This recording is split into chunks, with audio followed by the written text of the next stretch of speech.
Let's start right here on Facebook. Kristen on Facebook has a question, and Ellen, this one will be for you.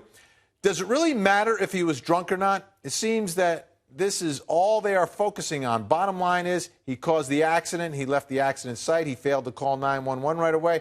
And as a result, Scott died. Drunk or not, he is guilty for killing Scott. How about that, Ellen? How important is establishing that he is drunk in this trial? Well, in light of the fact that he was charged with DUI manslaughter, it's extremely important.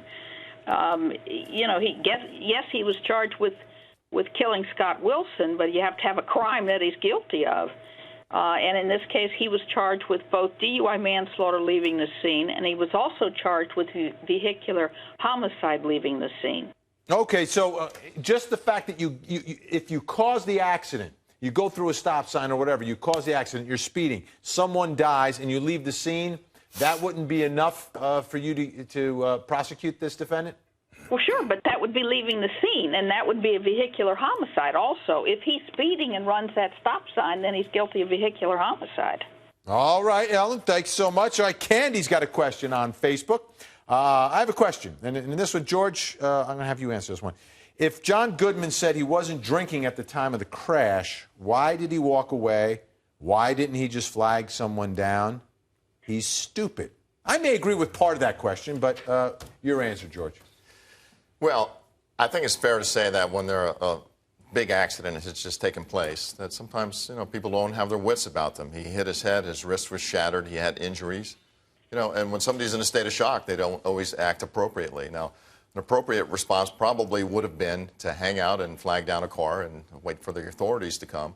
But what he did is he sauntered down the roadway and went to that gal's trailer and allegedly started drinking. So, people don't always act appropriately when they're hurt. Well, do you think the defense needs an expert here to establish that for this jury? Because I look at the 13th juror as someone who could be in that box. Would you be concerned that, the jury's like, well, why don't you just flag someone down? I mean, do you need a medical expert to come in there and say how someone might react after they're in an accident to explain his actions? Well, I think just general common knowledge amongst the jurors would make them glean from what they saw that was something that is reasonable.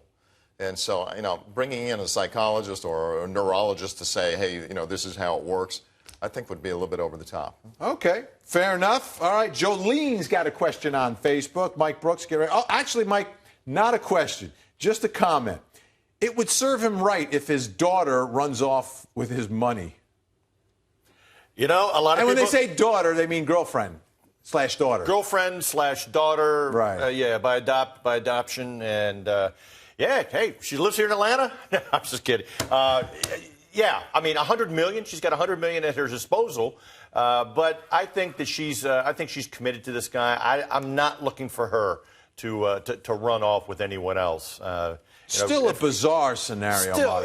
It's very strange. Very, very strange. I've never seen anything like that before. All right, Alan, we've got another one for you. This is Tana on Facebook.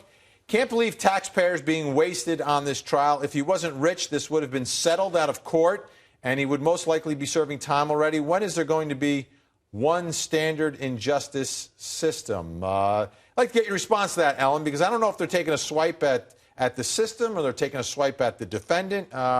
Your thoughts about, and I guess it comes back to this guy being rich, and is this any different?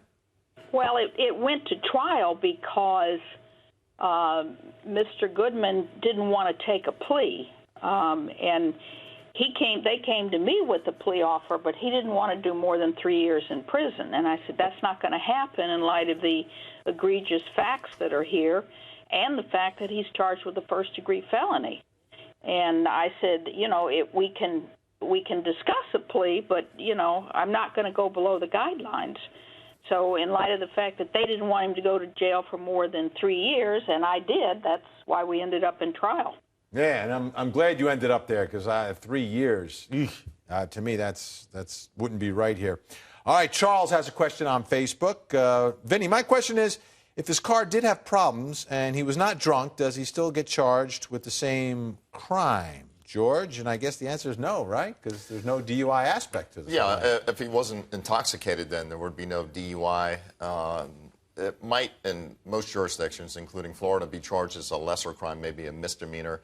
There could be a felony aspect of it on the failure to render aid.